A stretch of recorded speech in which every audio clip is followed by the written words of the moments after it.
Let's get more analysis. I'm joined here in the studio by Haneen Sayed, who is Lebanon's Minister of Social Affairs. Madam Minister, thank you very much indeed for coming to see us. Thank you for having me.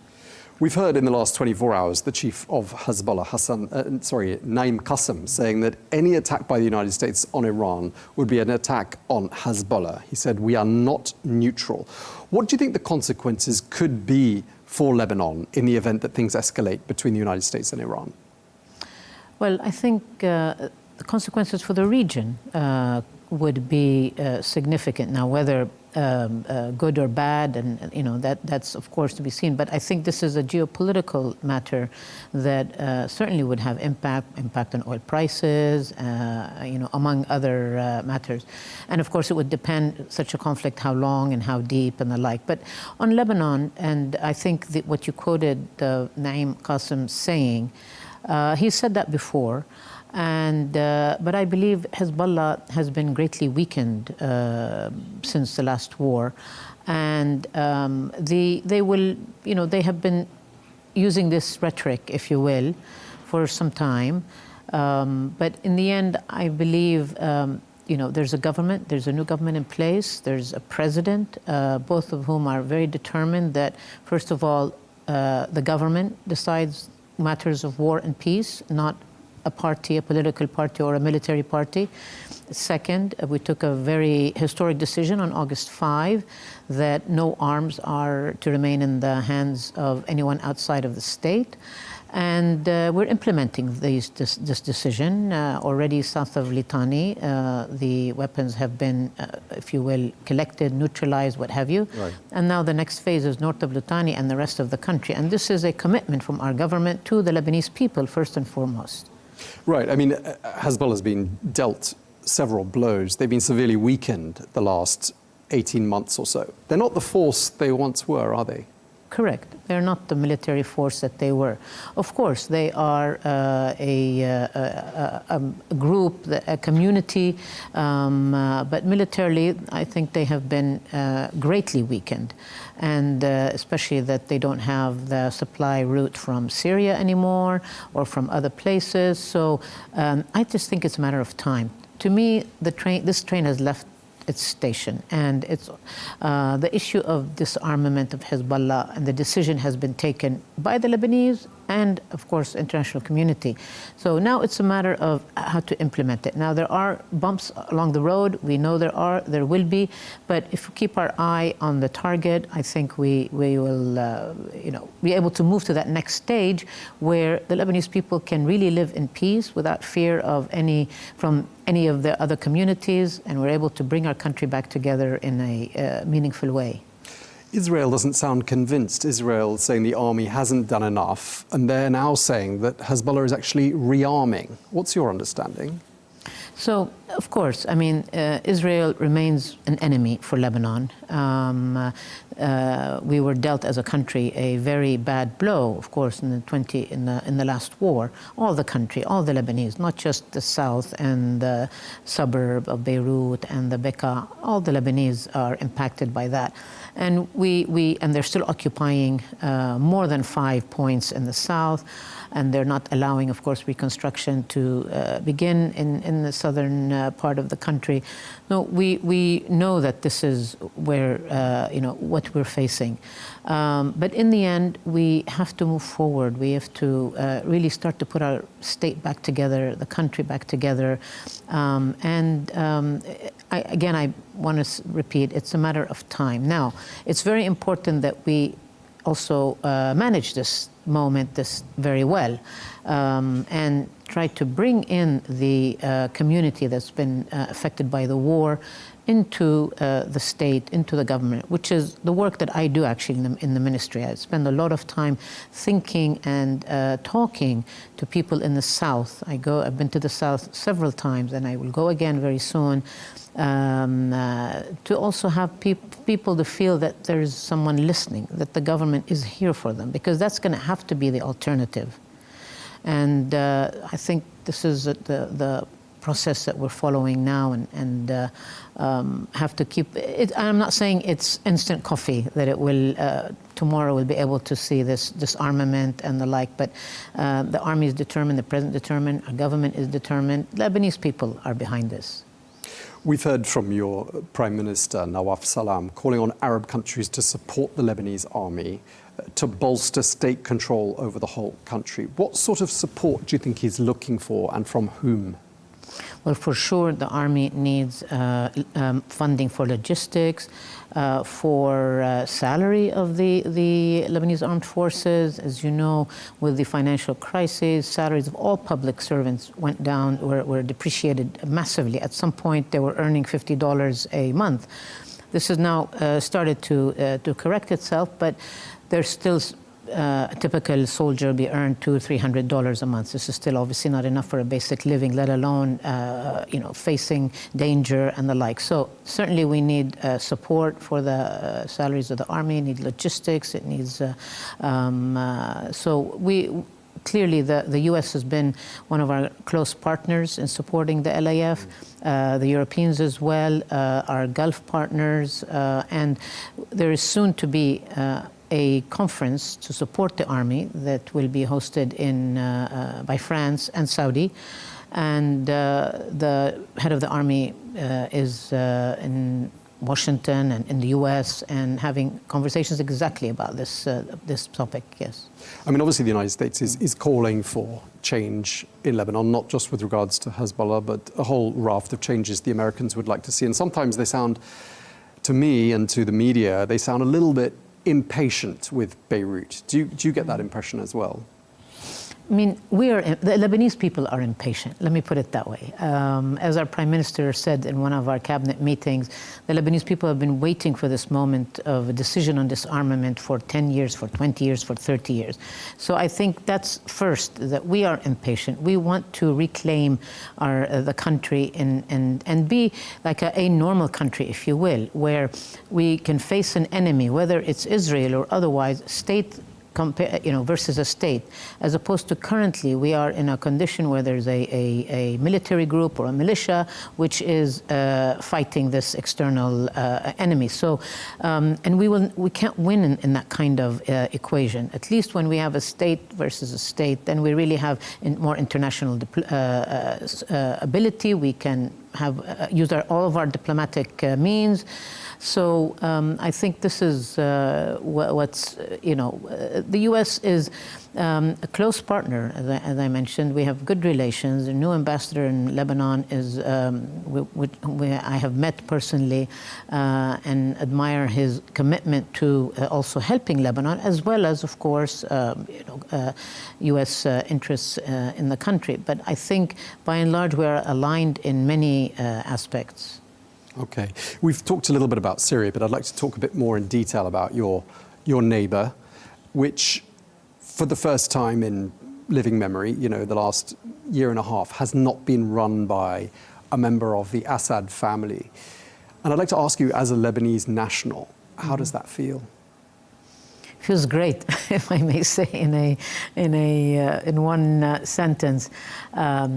Look, geography has determined that Lebanon and Syria are stuck with each other, right?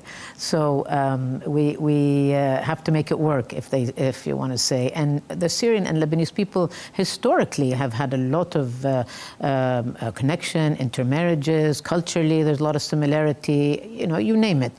And I used to come and go to Syria a lot in my previous work and know the country well, have many friends and acquaintances there. And I think the Syrian people, they want peace. They want themselves also to have the freedom that they now are feeling. And this is precious. This is really precious, which we have in Lebanon, and we're not sometimes appreciating it. So we wish Syria, of course, well in its further stability and its growth and reconstruction.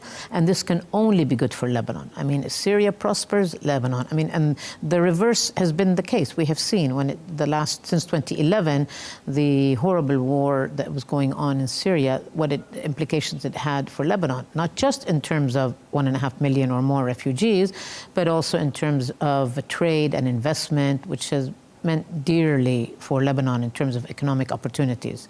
So when we hear your Deputy Prime Minister Tariq Mitri saying Lebanon's relationship with Syria is much changed since the fall of Bashar al-Assad, we can assume he's saying a change for the better. Absolutely, absolutely. And we have very, regular contact with the Syrian authorities at all levels and across ministries. Now, it's reported in some circles that there are remnants of Bashar al-Assad's regime living in Lebanon. I don't know if you think that's the case, and if so, what sort of numbers we might be talking about. So I think the stories are a little bit inflated. There may be, but really the security forces have it under control.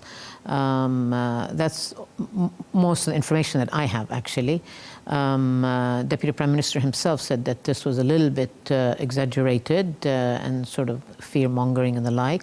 But we have faith in our security forces that they would not let would not let this go to a level where it becomes negative for Lebanon or dangerous for Lebanon. Lebanon has the largest number of refugees per capita of anywhere in the world, and I'm talking in particular about Palestinian and Syrian refugees. At the peak, I think there are 1.5 million Syrian refugees living in Lebanon, and you've said you'd like them to return home. Is progress being made on that front?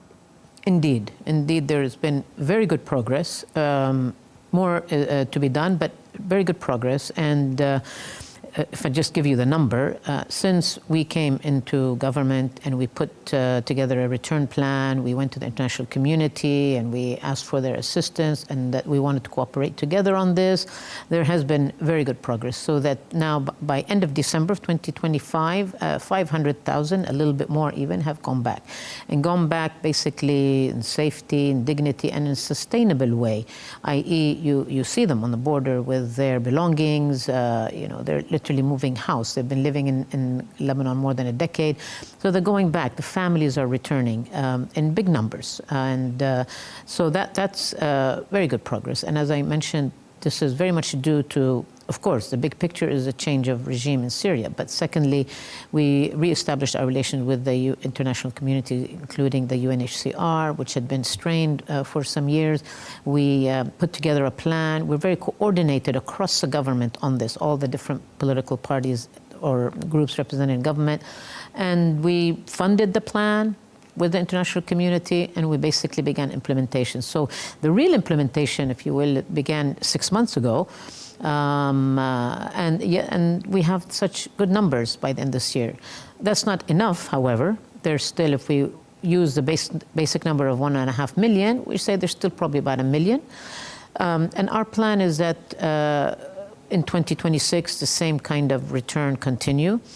So that by the end of the year, maybe most of the families have gone back, and who remain in Lebanon are the workforce. As you know, the Lebanese economy needs foreign workers, always has, of which the Syrian have been one group, particularly in sectors like construction, agriculture, and the like. So probably a number of around 300,000 will remain, but this time what we're working is to formalize them, i.e. give them work permits, residencies, so that they are working legally and not in this haphazard way that has been happening. So, and I think this would be a win-win in the end. Now, of course, there's challenges in Syria, we are aware of that, but I believe at some point, the kind of investment in Syria that has been taking place from many, many countries, the US, Saudi Arabia, Turkey, and the like, we'll start to see its impact, the reconstruction, the economic engine starting to turn. And this will be even a further pull factor for the Syrians themselves. The Syrians love their country, and I know that they want to go back and be part of the reconstruction and rebuilding of their country. So I believe 26 we will see more of this kind of safe and dignified return. In the end, this is what we aim for. Okay, clearly that's been a huge burden and a huge strain on the Lebanese economy. Lebanon's a small country, and Lebanon is a country where 1 in 3 people live below the poverty line. Mm-hmm. It's not easy to turn a ship around, but have you seen progress in the Lebanese economy these last 12 months since your government was formed? Well, I'll give you a number that just recently started to come out, which is we expect a growth rate for 2025 to reach 5%. And that was 0 the year before. So we're already seeing some growth. And hopefully it can increase further in 26 as the various economic reforms that we are starting on will take place. So we're starting to see that. Now, its impact on poverty doesn't happen automatically, though. We know that from work on Lebanon or other countries, that it takes time for poverty to change in a structural and meaningful way. However, already the kind of programs that we have in place, that my ministry in particular has in place, a program called AMAN, which is a social assistance or social safety net program, which is reaching 20% of the population, the 20% poorest part of the population. This is 800,000 Lebanese every month are receiving social assistance. This, we know from evaluation that this is making an impact on poverty, i.e., had this program not existed, poverty would have been even higher than roughly the 35, 33% that we estimate it to be today. So we need this kind of programs, and just last week we got good news from the World Bank Board of Directors. They approved $200 million for this program for Lebanon, and our own parliament approved our budget, which allocated for this program a 10-fold increase from last year. So, and we believe, you know, the European Union and other donors will also be following suit. So we have determined that in the next probably 2 years, we're going to need this kind of level of assistance for this kind of program. After which, with economic growth, job creation, people naturally then go into jobs, no need for social assistance, and the caseload starts to decline. We need less to be spending on such kind of programs. But for now, it's having a very important impact on essentially keeping people alive. Sure. And your government, this technocratic government, has been in place for a year or so now.